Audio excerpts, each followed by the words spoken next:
Welcome to CARICOMP Insider, where high-tech facial recognition meets real-world intelligence.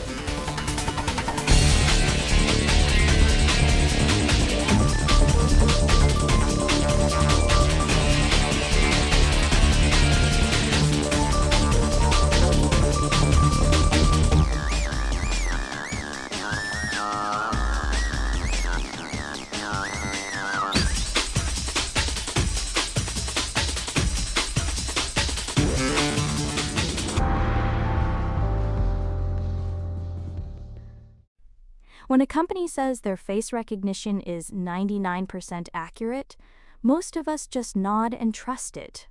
But that number can hide something dangerous. The same technology that reliably unlocks your phone has, in the real world, helped put innocent people in handcuffs. If you've ever looked at your phone and watched it unlock in an instant, you've already used this technology. It felt safe, and honestly, it mostly is. But that same word, accurate, gets stamped on systems doing a completely different job. Some are checking one face against one photo. Others are hunting for your face in a crowd of millions. Those are not the same machine, even when the sales sheet says they are. So why does one number get slapped on both? There are really two kinds of face matching, and telling them apart changes everything. The first is called one-to-one. That's your phone.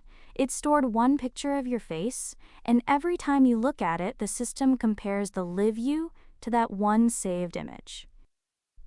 You want it to work? You hold still.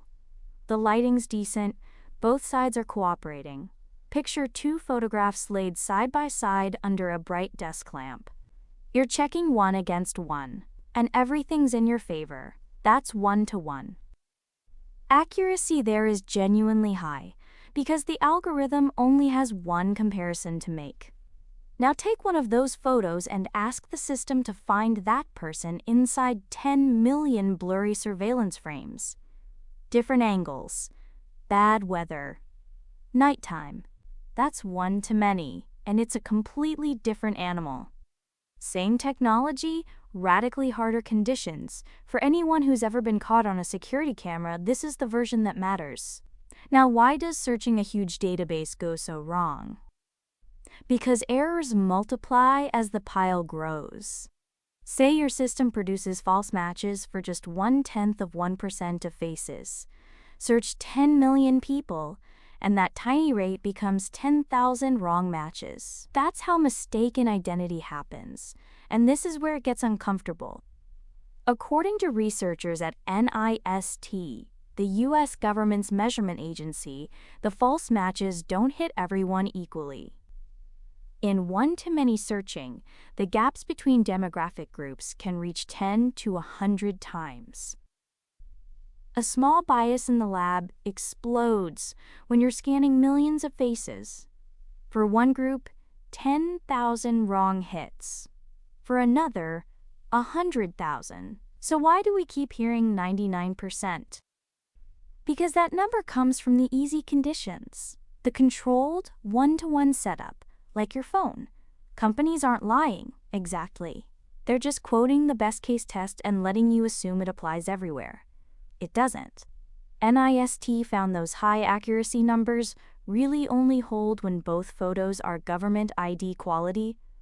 Surveillance footage almost never is.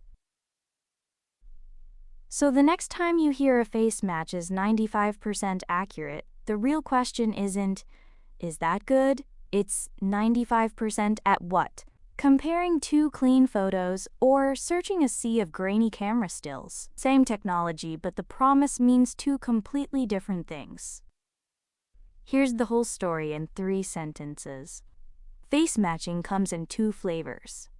Checking one face against one photo, or searching one face against millions. The first is reliable, like unlocking your phone. The second is where the mistakes and the wrongful arrests happen. So when someone waves a big accuracy number at you, ask what kind of matching they're actually doing. That one question protects you more than the number ever could. The full breakdown's in the show notes if you want the deep dive. Now you know something most people in this industry don't. Use it. And when you're ready to put it to work, caracomp.com. We'll see you tomorrow.